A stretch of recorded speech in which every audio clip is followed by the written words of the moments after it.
10,000पैकी तब्बल 9,000 मानधन कापल्याची तक्रार। आरोग्य यंत्रणेचा एक भाग म्हणून अशा सेविका शासनाच्या विविध योजना आणि अभियानामध्ये सहभागी होत असतात। त्यासाठी त्यांना राज्य शासनाकडून 10,000 रुपये मानधन आणि केंद्र सरकारकडून इतर कामाचा मोबदला म्हणून विविध भत्ते देखील अदा केले जातात। मात्र बुलढाण्याच्या मडाखेड प्राथमिक आरोग्य केंद्र अंतर्गत कार्यरत असलेल्या 4 आशा सेविकांचे त्यांचे हक्काचे राज्य शासनाकडून मिळत असलेले 10,000 रुपयांच्या मानधनापैकी तब्बल 8 ते 9,000 रुपये कपात केल्याची तक्रार वरिष्ठांकडे करण्यात आली आहे। त्याचबरोबर संबंधित वैद्यकीय अधिकारी आणि तालुका आरोग्य अधिकारी यांच्याकडून अपमानास्पद वागणूक देखील दिली जात असल्याचे तक्रारीत नमूद आहे। अधिकाऱ्यांकडून होत असलेला त्रास सांगताना आशा सेविकांना अश्रू अनावर झाले आहेत।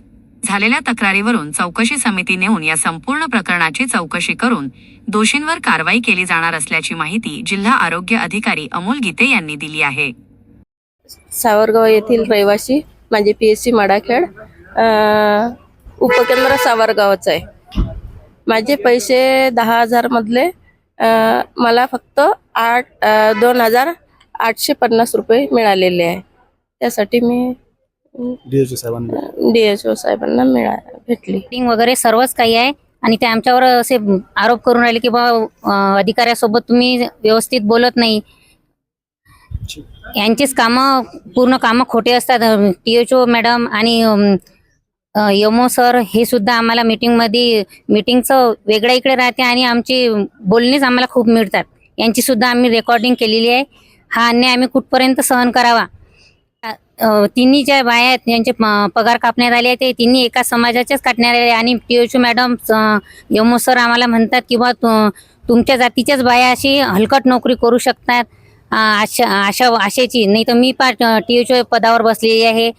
आशाची ही नोकरी हलकट आहे का? आम्ही घरोघरी जाऊन लोकांना सेवा देत आहे। ते आमच्या नोकरीला हलकट समजतात। आमच्या पदानुसार आम्हाला नोकरी मिळणारच आहे ना।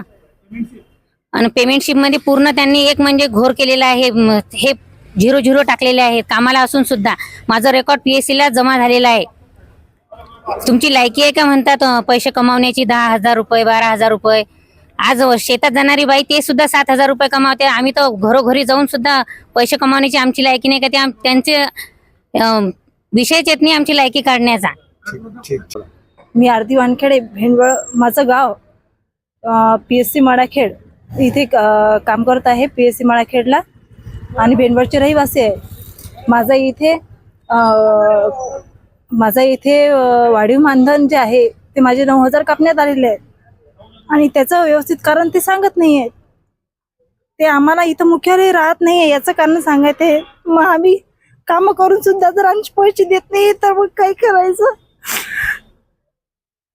अधिकाऱ्यांकडून काही वाच्य भूमिका किंवा मग अपमानास्पद वागणूक असले तुम्ही सांगता? मीटिंग मध्ये आम्हाला हलकट सारखे बोलतात। आमच्या घरच्यांनी कधी म्हटलं त्यांना पैसे यायचं तर त्यांना सुद्धा बोलतात तुझ्या नवऱ्याचं काय काम होतं म्हणून। आम्हाला खरं वाटत नाही की आम्हाला कशासाठी काम करायचे आहे। कोण अपमानास्पद बोलतात? मॅडम बोलल्या होत्या आम्हाला मीटिंग मध्ये। कोण मॅडम आहे? उज्ज्वला पाटील मॅडम। काय पद आहे त्यांचं? THO